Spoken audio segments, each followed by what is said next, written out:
महाराष्ट्रातल्या शेतकऱ्याला सांगू इच्छितो, तुम्ही काय करा, 6 तारखेपर्यंत म्हणजे आज आहे 5 जून, म्हणजे 6 तारखेपर्यंत तुम्ही शेतीची कामे करून घ्या. कारण की राज्यामध्ये 7, 8, 9, 10 जूनच्या दरम्यान भाग बदलत पाऊस पडणार आहे, जोराचा पडणार आहे, म्हणून हा अंदाज लक्षात. पण 6, 7, 8, 9, 10 जून प्रत्येक गावाला एकदा पाऊस येऊन जाणार आहे, म्हणून हा अंदाज लक्षात येतो.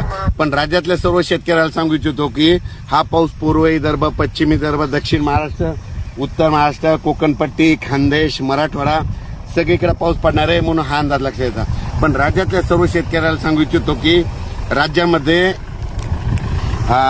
त्याच्यानंतर 13 तारीख म्हणजे 13 जून, 15, 13, 14, 15, 16, 17च्या दरम्यान राज्यात जोराचा पाऊस पडणार आहे, मुसळधार पडणार आहे, म्हणून हा अंदाज लक्षात येतात.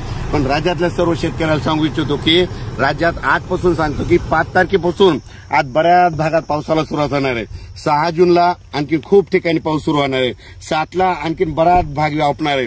8ला दररोज परत वाढणार आहे. 9ला आणखीन बऱ्याच ठिकाणी जाणार आहे. 10ला जाणार आहे, 11ला जाणार आहे, 12ला जाणार आहे. म्हणजे सांगायचं झालं तर पाऊस आता हळूहळू सुरू झाला, म्हणून हे लक्षात येतं. पण 7, 8, 9चा थोडा जास्त पडणार आहे आणि 13 ते 18चा मात्र जरा खूपच पडणार आहे, म्हणून हा अंदाज लक्षात येतो. ज्यांच्या शेतकऱ्याचं शेत दुरुस्त करायचे राहिले असेल, तुम्ही अनेक 2-3 दिवस राहिले, या 2-3 दिवसामध्ये शेत दुरुस्त करून घ्या. पाहू शकता मी हे संपूर्ण असं शेत सगळं दुरुस्त केलंय.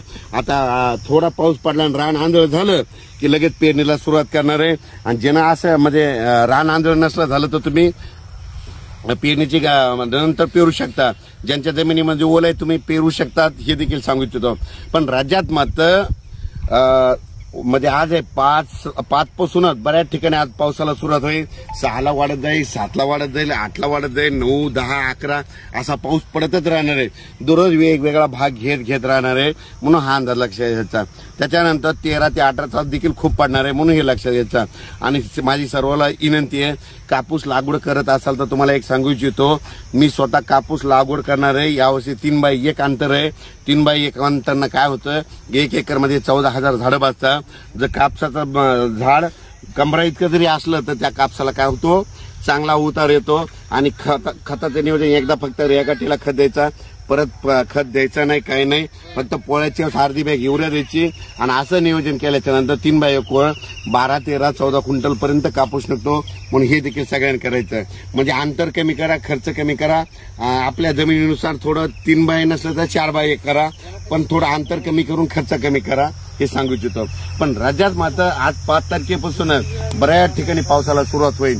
ते पाहुणे म्हणते आमच्या इकडे पाऊस पडला, ते म्हणते आमच्या इकडे पाऊस पडला, अशी परिस्थिती चालू राहणार आहे, म्हणून हे लक्षात घ्यायचं.